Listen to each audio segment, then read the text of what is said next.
O Senhor esteja convosco. Ele está no meio de nós. Proclamação do Evangelho de Jesus Cristo segundo Lucas. Glória a vós, Senhor.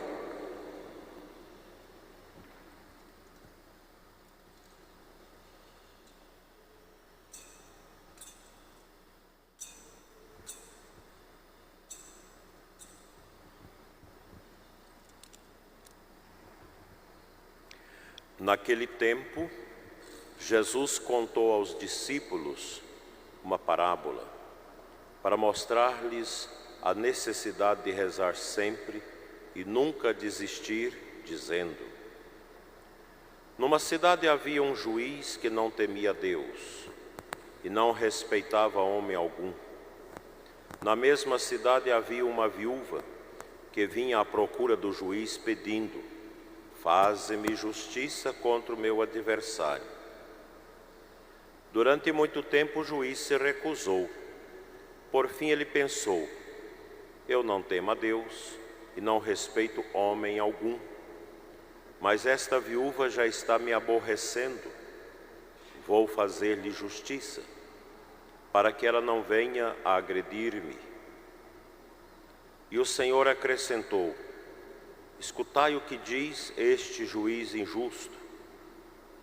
E Deus não fará justiça aos seus escolhidos, que dia e noite gritam por ele? Será que vai fazê-los esperar? Eu vos digo que Deus lhes fará justiça bem depressa. Mas o Filho do Homem, quando vier, a olhar para uma dimensão muito importante da nossa vida espiritual católica, a intercessão. A oração de intercessão, ela é fundamental na nossa vida, pois nos garante o amparo de Deus.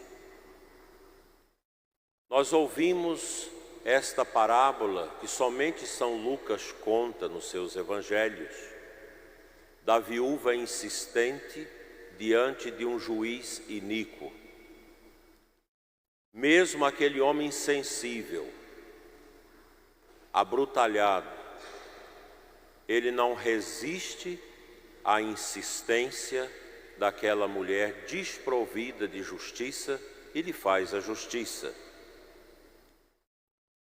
A primeira leitura nos traz um relato importantíssimo, que nós conhecemos de sobra e já ouvimos muitas e muitas pregações sobre este texto, tão importante para nos alentar com a força da intercessão.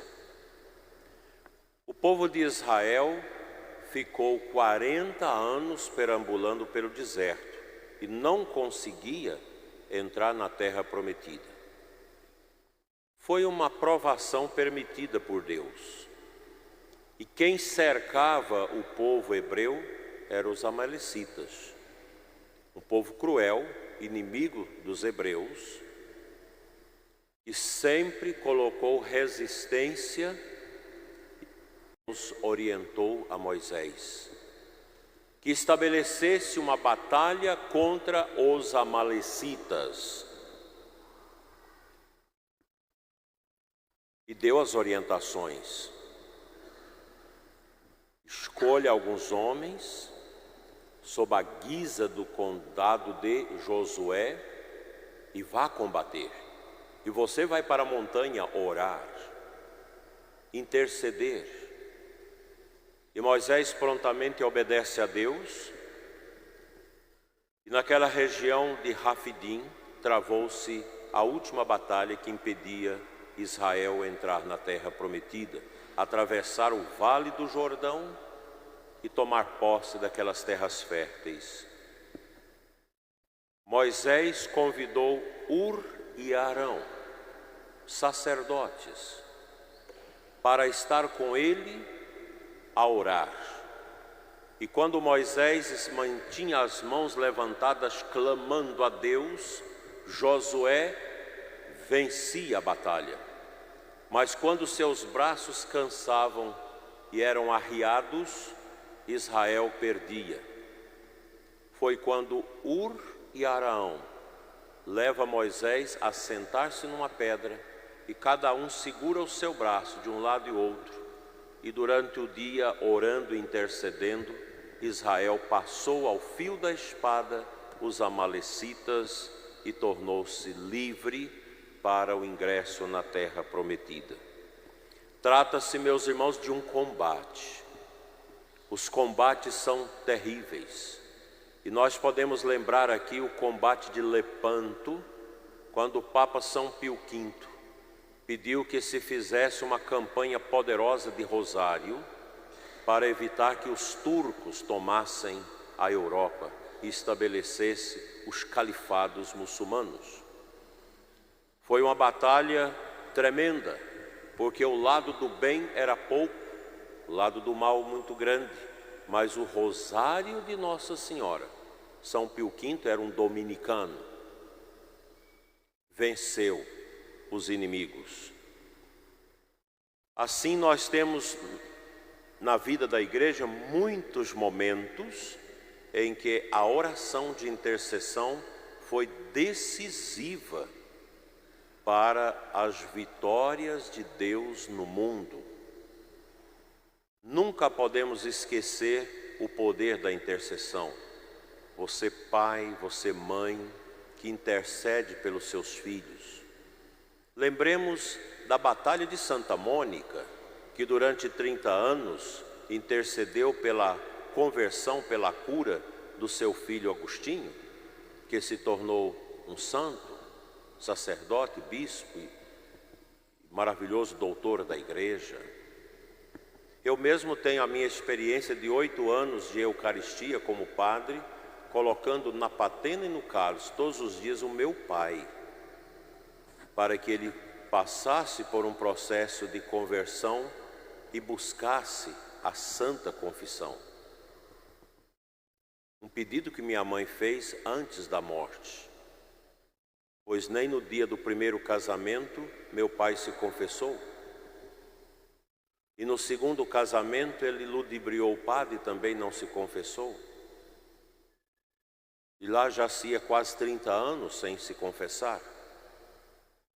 Foi uma batalha enfrentada no cálice e na patena da missa, para que houvesse aquela conversão tão bonita, aquela volta a Deus e uma série de confissões até o tempo da morte. Quantas mães relatam esforços grandiosos de intercessão, de livramento das suas famílias, pais que rezaram pelos seus filhos, pela conversão da esposa, anos e anos. Eu lembro de um dirigido meu que rezou 26 anos pela conversão da esposa, uma mulher do coração duro, difícil, intransigente, mas o rosário, a comunhão, a adoração ao Santíssimo, o clamor a Deus, fez aquele coração refluir das suas misérias. Quantas orações nós fizemos agora por ocasião da pandemia, pedindo o fim dessa peste, e Deus foi atendendo ao povo, depois da permissão desse sofrimento, desta provação, que serviu de lição para muita gente, não sem muitos sofrimentos. O mundo, meus irmãos, precisa da intercessão da igreja, de todos nós. Nós precisamos rezar pela conversão dos pecadores. São tantas pessoas perdendo suas almas no inferno, pessoas que morrem sem os sacramentos, sem a conversão, sem aceitar Jesus Cristo em suas vidas. E o pior, almas pagãs que levam outras almas ao abismo. A igreja sempre nos ensinou: reze pela conversão dos pecadores.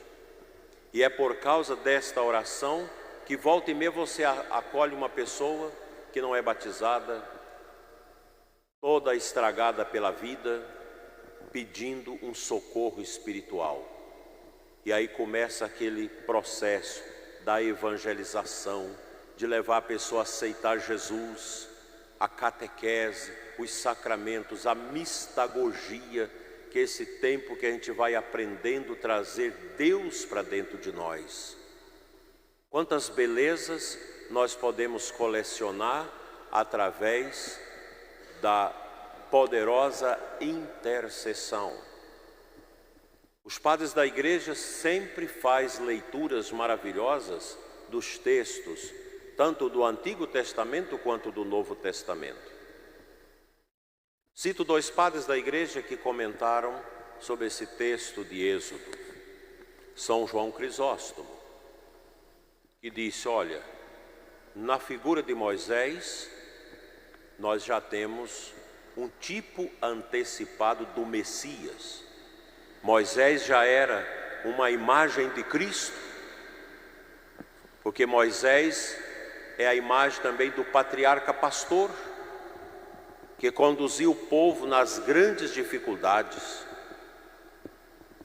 clamando o alimento do céu, o maná, clamando a água para matar a sede no Monte Horebe, quando jorrou pelo toque de sua vara naquela rocha, a água sobeja. São João Crisóstomo diz, nele nós temos os sinais. São João Crisóstomo, que é do século 3, 4. E São Justino, um apologista do século 2, que diz, olha, quando a gente vê Moisés com os braços abertos, 2 homens, um de um lado e outro do outro, ostentando os seus braços na intercessão, nós lembramos o Cristo crucificado, tendo ao lado direito o bom ladrão, Dimas, que fica santo no último momento, e do lado esquerdo o mau ladrão, imperdigado, pecador que não se arrepende. E São Justino lembra, Moisés precisou da sustentação, porque era um homem. Cristo teve os seus braços abertos, sustentados na cruz, e naquele momento derradeiro de nosso Senhor entre nós, antes da sua morte, o seu rosto ensanguentado, a sua sagrada face, sofrida e maltratada, contemplou do alto do Calvário o mundo, porque dali dá para ver todos os vales do Gebaon, do Monte de Sião, do Getsêmani, do campo dos pastores e de toda aquela longitude que vai enfiando mundo adentro através das montanhas do deserto. Cristo olhou tudo aquilo e intercedeu por aquele momento em que toda a humanidade, numa espécie de relâmpago, seria salva. E quando ele diz, consumatum est, tudo está consumado, e cede o Espírito, dá-se relâmpagos, terremotos, escuridão no mundo, porque o mal fora vencido pelo poder da cruz. A igreja, meus irmãos, ela é a continuadora do mistério, intercessor e salvador de Cristo. A nossa igreja não foi uma instituição criada por homens, mas ela é de direito divino, porque ela brota do coração do Cristo, para ser no mundo o sinal do reino, para obstacular todas as iniciativas do mal que quer destruir as vidas. Por isso a igreja sempre foi e será perseguida no mundo. Nunca a igreja esteve em paz, porque é uma luta dioturna contra o mal. E essa luta ela é muito difícil quando ela começa a ser travada dentro da igreja. Contra os maus sacerdotes, bispos e padres, contra os apóstatas, contra aqueles que querem conduzir a igreja segundo a sua vontade e não segundo a vontade de Deus. Como nós estamos vendo essas apostasias que vão surgindo aqui e ali dentro da igreja, padres, bispos, até cardeais, que querem postular uma igreja diferente da igreja de sempre. Uma igreja dessacralizada, uma igreja sem a força e o poder dos sacramentos. Então a nossa luta, como diz o apóstolo Paulo em Efésios 6:10, não é contra carne e osso, mas contra as forças espirituais espalhadas nos ares. Então essa contaminação do pecado, ela entra também no coração dos filhos da igreja. E hoje nós temos um número imenso de católicos que querem a igreja segundo a sua vontade, que querem uma igreja que lhes agrade. A igreja não é para agradar o mundo, não é para agradar os homens, é para agradar a Deus.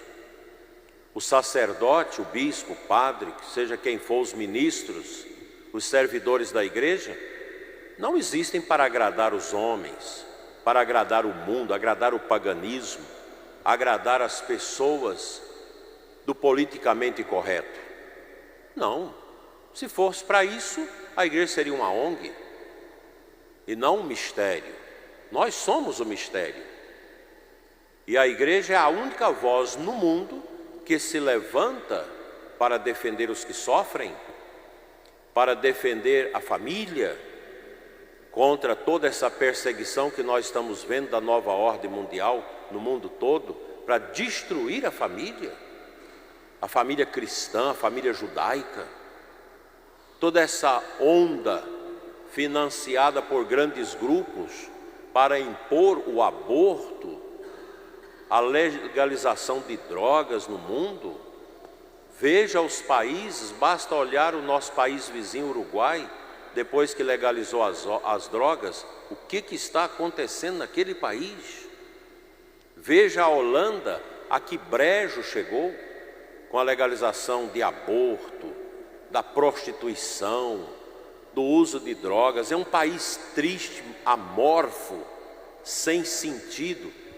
Tornou-se uma realidade triste e dolorosa, porque não tem Deus.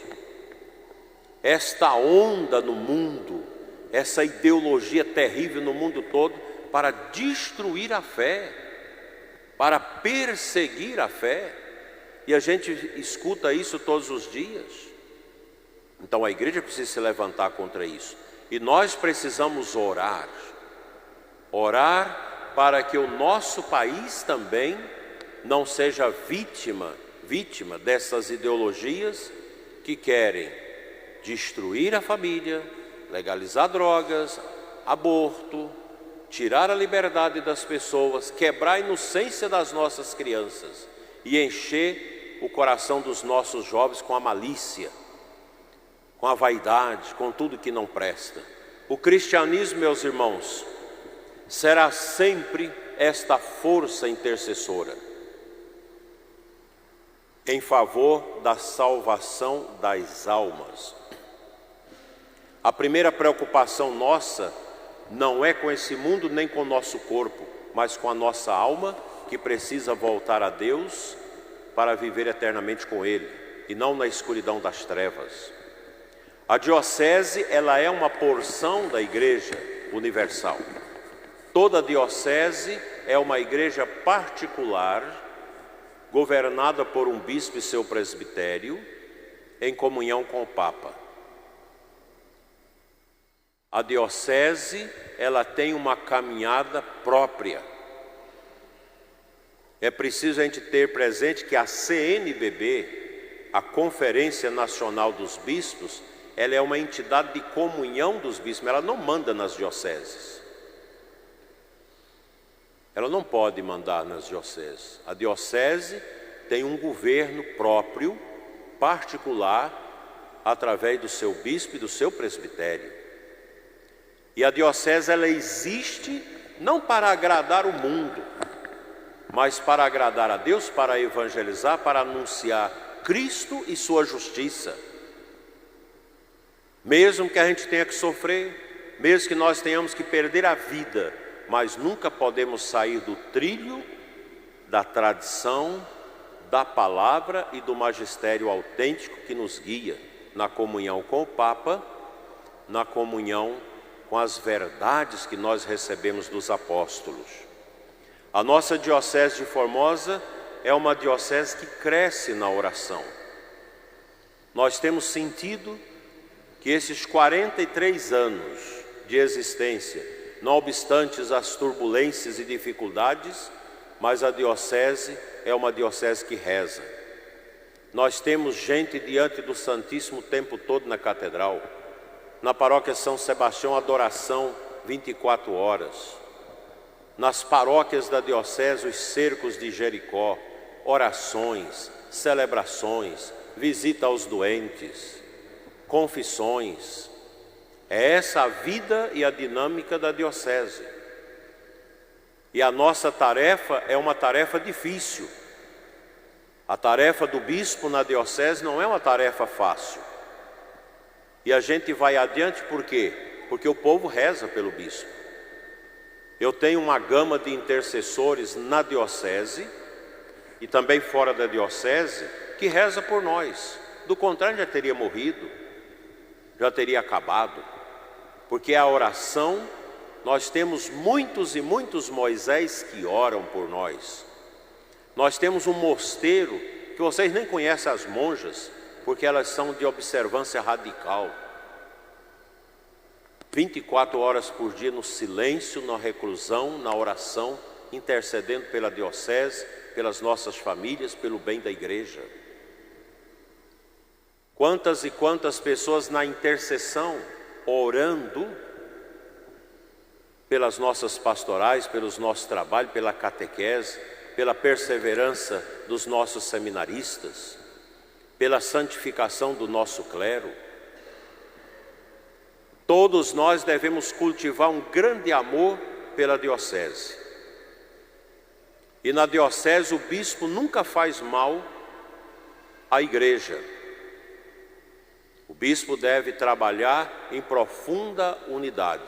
E eu digo para vocês que todas as decisões nossas na diocese não são tomadas sozinhos, mas em colegiado, com o colégio dos consultores e o colégio dos presbíteros da diocese, que são compostos por homens capazes, espirituais e dedicados que amam essa diocese.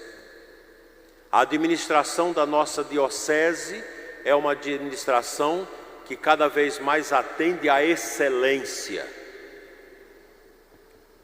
pois cada real dos dizimistas, dos ofertantes que entram na bandeja da oferta da nossa diocese é administrado com responsabilidade, por um conselho, por um sacerdote, por um departamento pessoal e de contabilidade, com responsabilidade.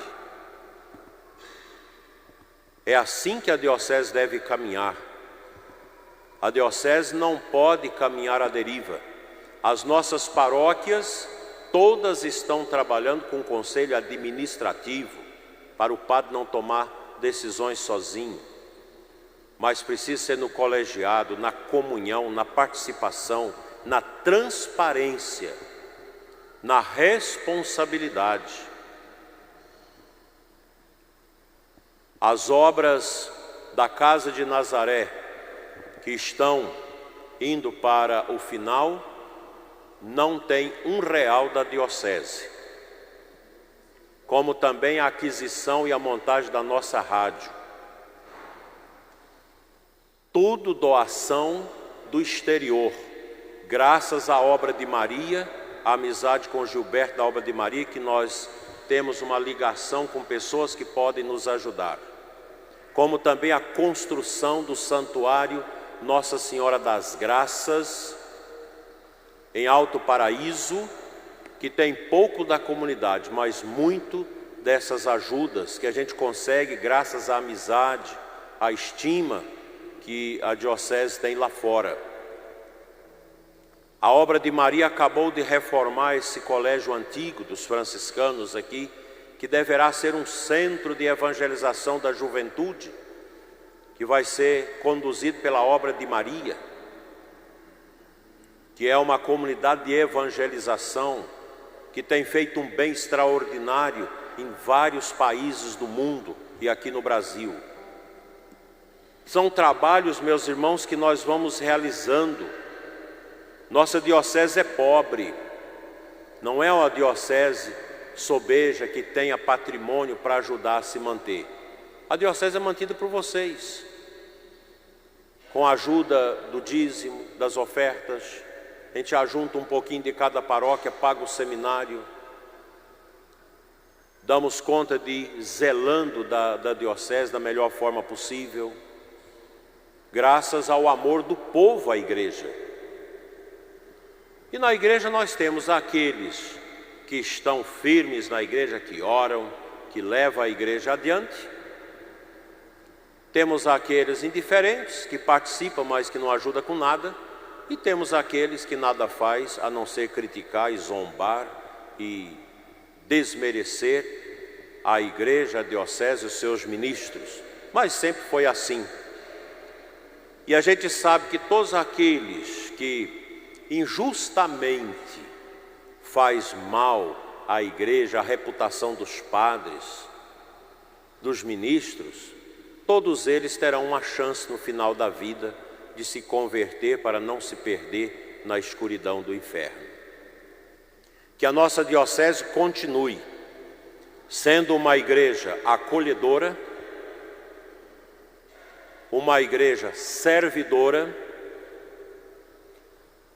uma igreja missionária e uma igreja orante. Conto com as orações de todos vocês aqui na Catedral, os nossos ouvintes e internautas, para que nós possamos cumprir a nossa tarefa antes que o tempo passe.